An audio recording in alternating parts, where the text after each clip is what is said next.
So let's read the question. The question says, read the following statements and select the correct ones. हमारे पास कुछ statements हैं, हम इनमें से correct statements को choose करना है.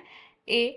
Some kind of sticky ends are produced when a DNA has been cut by different restriction enzymes. B. Exonucleases cuts at specific position within the DNA. C.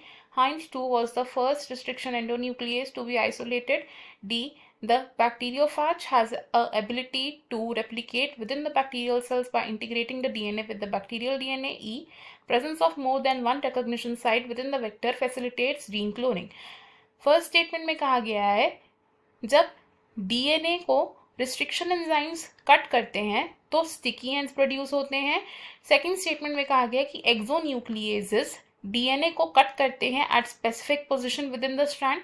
C statement में कहा गया है कि हाइंड-2 first restriction endonuclease है जिसे कि isolate किया गया था. डी स्टेटमेंट में कहा गया है कि बैक्टीरियोफाज में ये एबिलिटी होती है कि वो बैक्टीरियल सेल्स के अंदर रेप्लिकेट कर सके और अपना डीएनए इंटीग्रेट कर सके with in the bacterial DNA. And e statement में कहा गया है कि अगर एक वेक्टर में एक से ज़्यादा रिकॉग्निशन साइट्स प्रेजेंट है तो वो जीन क्लोनिंग को फैसिलिटेट करता है, यानी कि उसके लिए प्रेफर किया जाता है. इस क्वेश्चन में हमारा की कॉन्सेप्ट यूज होगा restriction endonucleases and gene cloning. Restriction endonucleases and gene cloning. Restriction endonucleases होते हैं हमारे मॉलिक्यूलर सिजर्स जो डीएनए फ्रेगमेंट्स को मेनली क्या करते हैं, क्लीव करते हैं.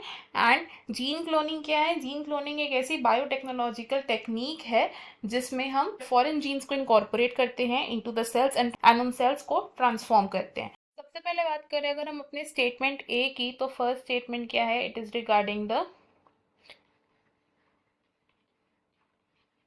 Restriction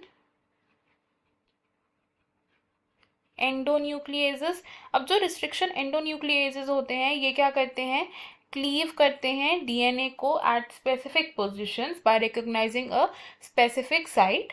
and different restriction endonucleases different type के स्टिकी एंड्स को प्रोड्यूस करते हैं. जैसे अगर हम एक एग्जांपल ले फॉर बैम H1 रिस्ट्रिक्शन एंडोन्यूक्लिएज, तो बैम H1 restriction endonuclease recognition site होती है, it is 5 prime GGA TCC3 prime. And इसके ऑपोजिट स्ट्रैंड पर क्या प्रेजेंट होगा? 3 प्राइम CCTAGG 5 प्राइम. तो बैम H1 क्या करेगा? ये क्लीवेज को शो करता है बिटवीन G एंड G. तो इस तरीके से जब ये क्लीवेज शो करेगा तो हमारे पास कौन कौन से स्टिकी एंड्स बनेंगे? It will leave out 5 prime G जिसके साथ अटैच होगा CCTAG. एंड यहाँ हमारे पास क्या प्रेजेंट होगा? GATCC 3 प्राइम जिसके साथ प्रेजेंट होगा G 5 प्राइम. और अगर हम बात करें एक और रिस्ट्रिक्शन एंडोन्यूक्लिएज की विच इज EcoR1, तो EcoR1 की जो रिकॉग्निशन साइट होती है that is 5 prime GAATTC3 prime और इसके ऑपोजिट स्ट्रैंड पर प्रेजेंट होगा 3 prime CTTAAG which is a palindromic sequence again.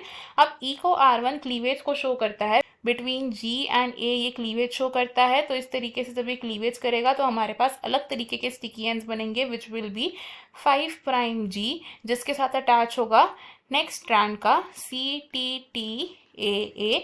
And यहाँ हमारे पास प्रेजेंट होगा AATTC3 प्राइम जिसके साथ अटैच होगा G 5 प्राइम.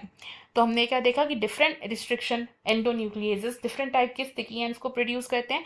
नेक्स्ट बात करें अगर स्टेटमेंट बी की, तो जो एक्सोन्यूक्लिएजेस होते हैं, एक्सोन्यूक्लिएजेस क्या करते हैं? क्लीवेज करते हैं. यहाँ हम बोल सकते हैं ये रिमूव करते हैं न्यूक्लियोटाइड्स को from the end of the DNA strand, ना कि with in the DNA strand. और अगर बात करें स्टेटमेंट सी की, तो हाइंड-2 क्या है? हाइंड-2 को हम रिगार्ड करते हैं as the first isolated restriction endonuclease जिसे कि आइसोलेट किया गया था फ्रॉम हीमोफिलस इन्फ्लुएंजी. नेक्स्ट बात करें स्टेटमेंट डी की, तो बैक्टीरियोफाजेस होते हैं ऐसे वायरसेस जो सिर्फ बैक्टीरियल सेल्स को ही इन्फेक्ट कर सकते हैं, तो हम क्या बोल सकते हैं कि बैक्टीरियोफाजेस क्या कर सकते हैं, they can transform bacterial cells, यानी कि ये बैक्टीरियल सेल्स में फॉरेन डीएनए को इनकॉर्पोरेट कर सकते हैं। और ये कैसे करते हैं, तो बैक्टीरियोफाजेस क्या करते हैं, डीएनए को इनकॉर्पोरेट करते हैं into bacterial DNA, into bacterial DNA, and then bacterial DNA क्या करता है, इस फॉरेन डीएनए को टेकअप करता है and it gets transformed. Next बात करें स्टेटमेंट ई की, तो अगर एक वेक्टर में there will be more than one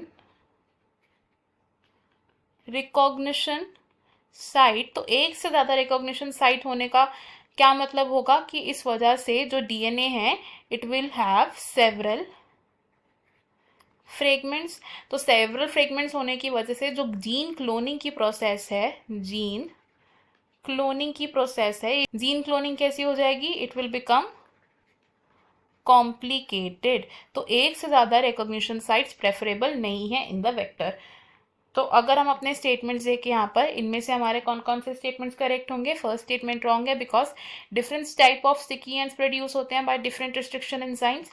second statement भी रॉन्ग है because exonucleases within the DNA cleavage show नहीं करते, एट द एंड शो करते हैं। सी स्टेटमेंट हमारी करेक्ट है, डी स्टेटमेंट भी हमारी करेक्ट है, लेकिन ई स्टेटमेंट रॉन्ग है बिकॉज अगर एक से ज़्यादा रिकॉग्निशन साइट्स प्रेजेंट होगी तो वो जीन क्लोनिंग को फैसिलिटेट नहीं करेगा, उसको कॉम्प्लिकेट कर देगा।